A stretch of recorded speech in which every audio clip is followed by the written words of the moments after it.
오늘 본문 시편 33편은 전형적인 찬송시입니다. 오늘 본문에 보면은 새 노래로 노래하며 이렇게 말하지 않았습니까? 우리가 아는 노래에만 갇혀 있지 않고 하나님을 알면 알수록 구원받은 감격이 크면 클수록 더 다양한 곡조로 가사를 담아서 찬양을 지어내지 않아요? 새로운 곡이 계속 나와야 합니다. 그리고 우리들은 새 노래로 여호와를 마음껏 찬양하실 각오를 하셔야 돼요. 모든 악기들을 동원해서. 이런 성경에 대한 가르침을 우리가 놓쳐버리고 예전에는 막 악기 동원한다고 난리고 왜 그런 노래를 부르냐고 또 지적하고 하는 일들이 한국 교회 안에 참 많았어요. 그러나 하나님을 찬양하는 곡은 내가 모르는 곡일지라도요, 마음을 열고 따라하려고 몇 번 노력하면 쉽게 배워지는 것이 또 찬송이에요. 그래서 우리 교회도 찬양을 다양하게 불러냄으로써 누구라도 와서 찬양을 통해 은혜 받고 우리 교회가 새 노래를 부를 수 있기를 주님의 이름으로 축복합니다. 사실 구원의 감격 속에 계속해서 찬양을 이어가는 것은 쉬운 일이 아닙니다. 왜 그럴까요? 신앙생활을 하다 보면 구원의 감격을 빼앗아가는 요인들이 많이 있기 때문에 그래요. 사탄마귀가 우리가 구원의 감격 속에 살도록 내버려 두질 않습니다. 어떻게든지 우리의 믿음을 흔듭니다. 하나님의 사랑을 의심하게 만듭니다. 소망을 절망으로 바꾸어서 구원의 감격을 빼앗아가 버립니다. 어떻게 해요? 여러 가지로 시험과 환난과 고난을 줘서 우리를 실족시키고 있는 것입니다. 그럼에도 불구하고 오늘 본문에 보면은 구원의 감격을 회복한 시인이 결코 멈추지 않고 찬양을 하면서 그 찬양할 수밖에 없는 세 가지 이유를 우리에게 제시해 주고 있습니다. 저는 이 세 가지 찬양의 이유야말로 구원의 감격을 유지하기 위한 방법이라고 생각합니다. 그 한 가지씩을 함께 나누고 싶습니다. 첫째로 하나님의 말씀을 붙드시라는 거예요. 시인의 첫 번째 찬양의 주제는 하나님의 말씀이었습니다. 하나님의 말씀이 첫 번째 찬양의 주제가 될 만큼 구원받은 그리스도인들은 한 번에 구원의 감격에 도취하지 말고 이제부터는 하나님의 말씀을 붙잡고 살아야 한다는 사실을 깨달아야 할 것입니다. 신앙생활에 있어서 최우선순위는 하나님의 말씀에 두는 것입니다. 자, 오늘 4절, 6절, 9절 말씀을 읽을 텐데 어떤 단어가 반복해서 나오는지 한번 찾아보세요. 자, 시작. 여호와의 말씀은 정직하며 그가 행하는 일은 다 진실하시도다. 여호와의 말씀으로 하늘이 지음이 되었으며 그 만상을 그의 입 기운으로 이루었도다. 그가 말씀하심에 이루어졌으며 명령하심에 견고히 섰도다. 어떤 단어가 계속 나옵니까? 말씀, 여호와의 말씀. 그러면서 그 말씀의 특징을 열거하고 있는데 하나님의 말씀은 거짓이 없는 정직한 말씀이라 그랬어요. 무에서 유를 창조하는 능력의 말씀, 그리고 여호와의 말씀이 견고히 섰다라고 고백하고 있는데 이것은 완전히 성취된 것을 말합니다. 하나님의 말씀은 역사하다가 마는 것이 없어요. 말씀이 한번 역사하시면 반드시 뜻을 이루고 그리고 모든 것을 하나님의 뜻대로 온전하게 세워가는 일을 합니다. 병든 자를 치유하시고 낙심한 자를 일으키고 약한 자를 강하게 하시고 심지어 죽은 것들을 살리시는 능력이 하나님의 말씀 가운데 있음을 믿으시기를 축원합니다. 성경에 보면은 시편 119편이 성경에 대한 고백으로 가득 차 있는 말씀인데요, 성경에서 가장 긴 장 아닙니까? 과거 우리 신앙 선배들은 이 하나님의 말씀을 통해서 인도를 받으면서 신앙생활을 성공적으로 해나갔어요. 그들에게 말씀이 없었으면 그들은 이렇게 찬양하는 신앙의 감격을 가지고 살아가는 사람들이 못 됐을 것입니다. 자, 한번 많이 있는데 그 중에 몇 가지만 한번 대표로 확인해 보겠습니다. 119편 9절 말씀 한번 다 같이 읽어볼까요? 자, 시작. 청년이 무엇으로 그의 행실을 깨끗하게 하리이까? 주의 말씀만 지킬 따름이니이다.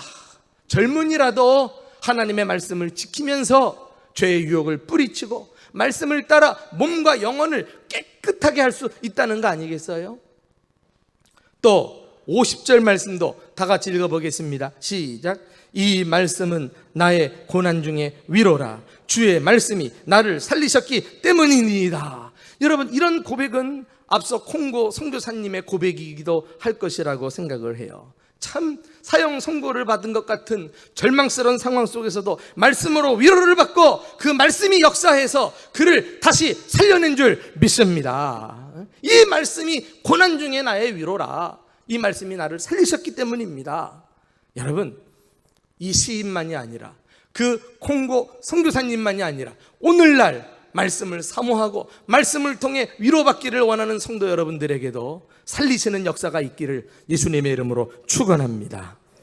뿐만 아니에요. 119편 104절도 한번 보세요. 다 같이 읽어보실까요? 시작.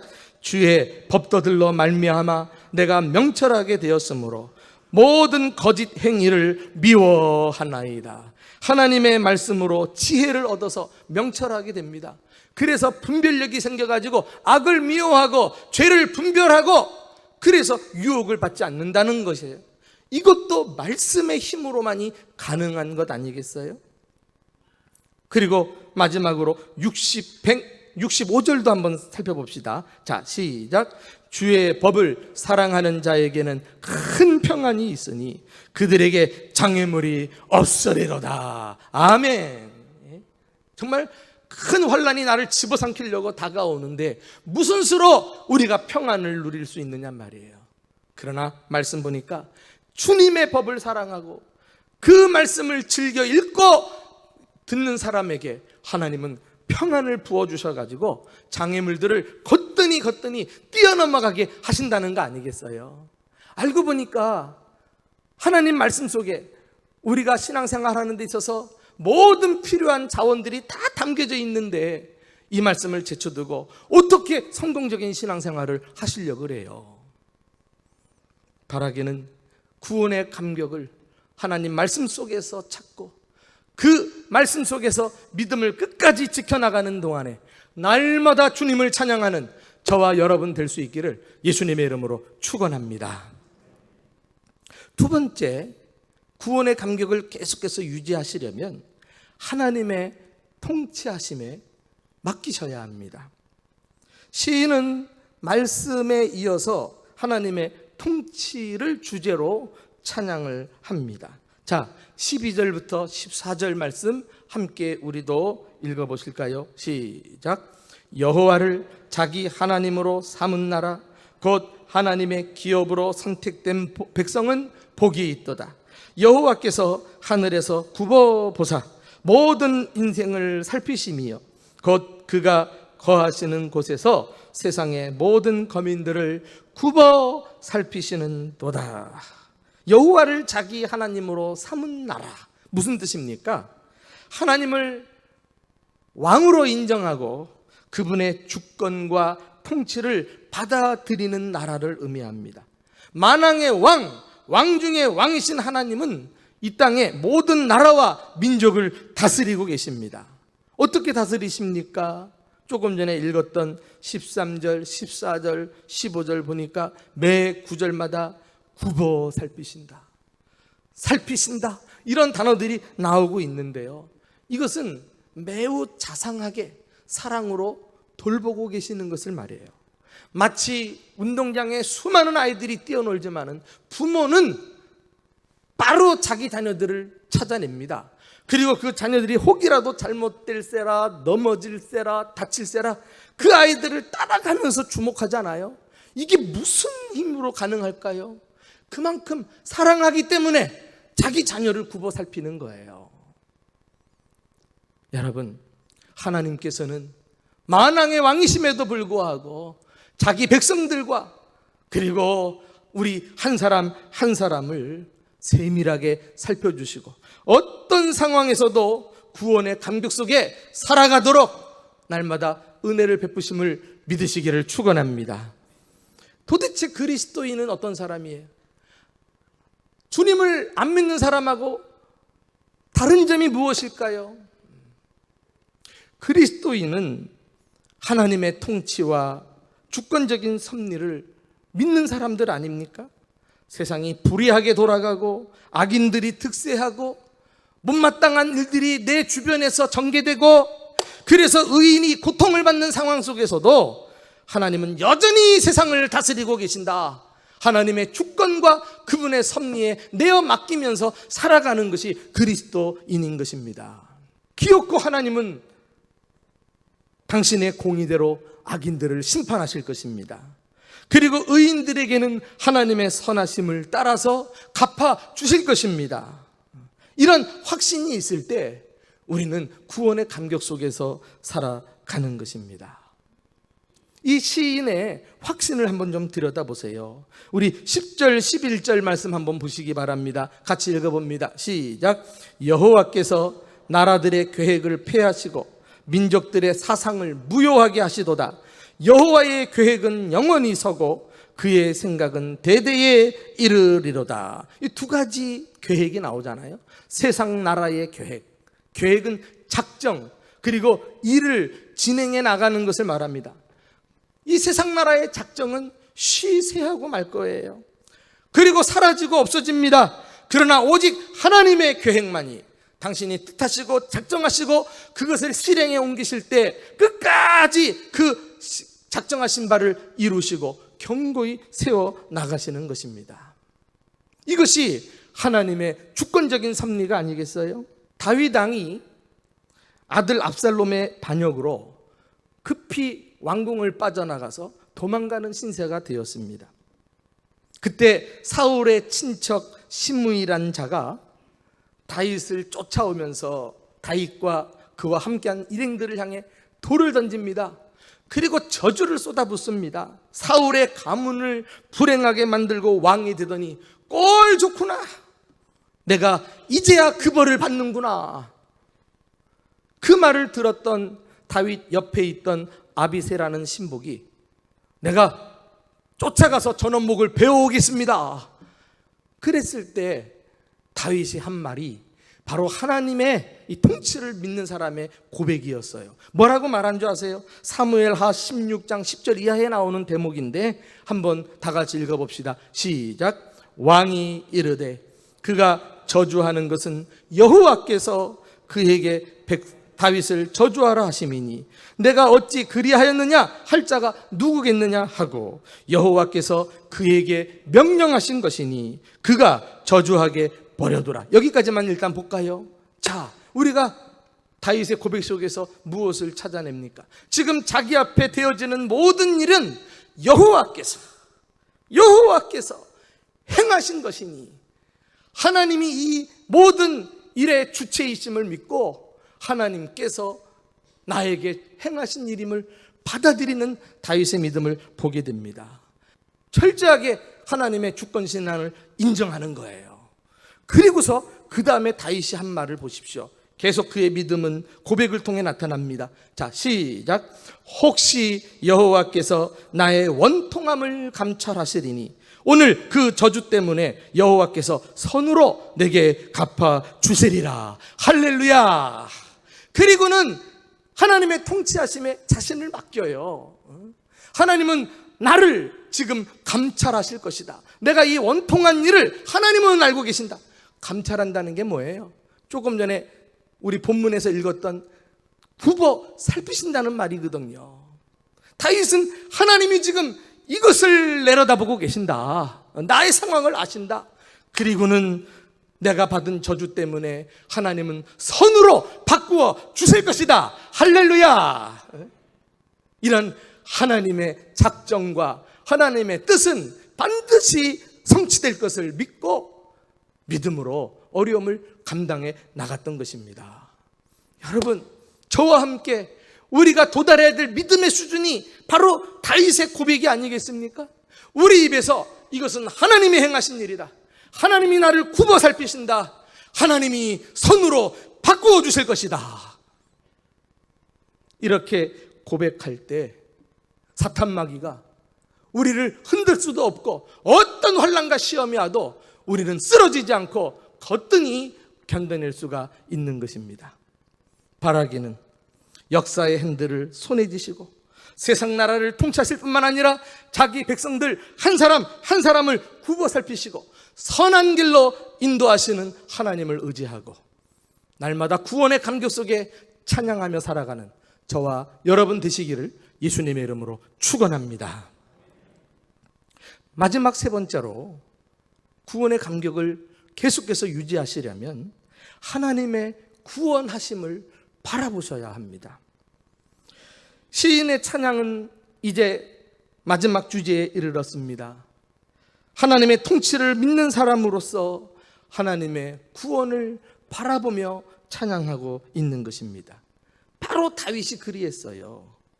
하나님은 비록 다윗의 아들이었지만 압살롬을 심판하시고 그리고 다윗을 따라다니면서 저주했던 시므이라는 인간을 훗날 다윗의 뒤를 이어 솔로몬이 왕이 되었을 때 솔로몬 왕이 그를 처형하게 됩니다. 기어코 하나님의 공의가 실현되는 것을 우리가 확인할 수가 있죠. 자, 오늘 이 본문에서는 시인이 어떻게 하나님의 구원을 찬양하고 있는가요? 우리 18절, 20절 말씀을 같이 읽어보실까요? 자, 시작. 여호와는 그를 경외하는 자, 곧 그의 인자하심을 바라는 자를 살피사 그들의 영혼을 사망에서 건지시며 그들이 굶주릴 때에 그들을 살리시는도다. 우리 영혼이 여호와를 바라며 그는 우리의 도움과 방패시로다. 할렐루야. 시인은 자신을 사망에서 건지시고 굶주릴 때 먹이시고 진정 자신의 도움과 방패가 되시는 하나님을 찬양하고 있습니다. 여기 기가 막힌 표현이 나오는데요. 우리 영혼이 여호와를 바라며, 요 구절만 딱 써가지고 자주 내가 보는 책상 머리밭이나 싱크대 위나 딱 붙여놓고 신바람 나게 신앙생활 했으면 좋겠어요. 우리 영혼이 여호와를 바라며, 여호와를 바란다. 바란다는 히브리어 하카라고 하는 단어는요, 그냥 단지 보는 것을 의미하지 않아요. 이것은 기대하는 것을 말합니다.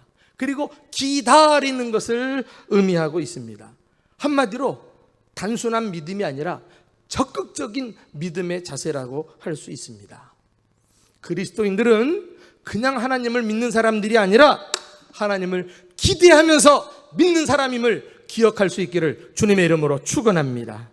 하나님의 구원을 기대하고 말이죠. 하나님의 응답을 기대하고 하나님의 축복을 기대하고 하나님의 역사를 기대하면서 살아가는 거예요. 얼마나 신바람 나는 삶입니까? 우리 영혼이 여호와를 바라보며, 이 말씀 한 구절로 모든 불행은 끝, 행복이 시작되는 줄로 믿습니다. 오늘 본문 말씀 보면은 이 하나님의 구원에 대해서 노래하면서 16절, 17절에 이런 비유를 들고 있지 않아요? 많은 군대로 구원 얻은 왕이 없으며 용사가 힘이 세어도 스스로 구원하지 못하는도다. 구원하는 데에 군마는 헛되며 군대가 많다 하여도 능히 구하지 못하는도다. 여러분, 전쟁은 군사가 많고 또 무기가 최첨단이라고 해서 이기는 게 아닙니다. 누구에게 달려 있습니까? 전쟁은 하나님께 속해 있고 하나님은 전쟁에 능하신 분으로서 그분이 허락하셔야 이기게 돼요. 모든 것을 갖춰놓고도 주님이 허락하지 않으면 패하고 마는 것입니다. 구원은 하나님께 있음을 믿으시기를 축원합니다. 다윗이 왕이 된 후에 제일 먼저 한 일은 수도를 결정하는 것이었어요. 시온산으로 둘러싸인 해발 600m 높이에 위치한 예루살렘이야말로 최적의 장소로 확정되었습니다. 그런데 문제가 하나 있어요. 그곳은 이미 여부스 족속이 오래전부터 점령하고 있었습니다. 그들은 이스라엘이 여리고성을 빼앗기 위해 쳐들어온다는 소식을 듣자 성 안에 들어가 있으면서 이스라엘 군대를 비웃기 시작했어요. 조롱했어요. 어떻게? 우리가 장애인들과 그리고 몸이 불편한 사람들을 앞세워서라도 너희들을 이길 수 있으리라, 이렇게 장담을 했거든요. 그만큼 그들이 믿는 예루살렘 성은 쥐새끼 한 마리도 들어갔다 나갔다 할 수도 없을 만큼 완벽한 요새였습니다. 그런데 다윗이 이 예루살렘 성을 어떻게 함락시켜서 빼앗은 줄 알아요?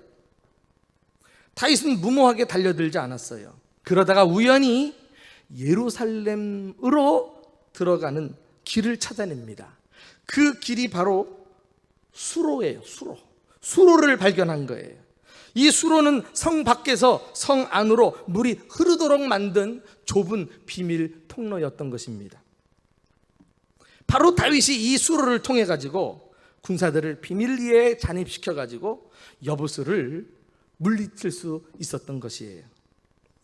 성경은 이 전쟁의 과정에 대해서 그때 다윗의 지략이 무엇이었다, 다윗의 군사는 얼마였다, 이렇게 자세하게 써놓질 않아요. 오히려 사무엘하 5장 8절에 아주 간략하게 기술하고 끝나는데요, 물 기른 대로 올라가서 쳤더라, 이렇게 돼 있어요. 우리는 이제 알아요. 이건 단순한 문장 같지만은 이 내막 안에 정말 하나님의 지혜와 하나님의 능력과 하나님의 구원하심의 역사가 다윗에게 임하여서 다윗이 이 수로를 통해서 전쟁에서 승리했다는 사실을 깨닫게 됩니다. 무슨 말씀이에요? 알고 보니 다윗이 수로를 찾아낸 것이 우연이 아니었어요. 우리가 확실히 믿기는 하나님께서 다윗의 눈에 수로가 띄게 하신 줄로 믿습니다. 그리고 그 수로를 통해서 기가 막히게 전략을 세울 수 있었던 것도 하나님이 주시는 지혜인 줄로 믿습니다. 여부스 사람들은 그들이 믿는 성벽, 그리고 그들이 가지고 있는 무기를 가지고 승리를 장담했지만 웬걸 그냥 갑자기 이스라엘 병사들이 쳐들어와서 자기들을 뒤덮는데 어쩔 도리 없이 다 패망하고 마른 것입니다. 신앙생활 하려고 노력해야 합니다.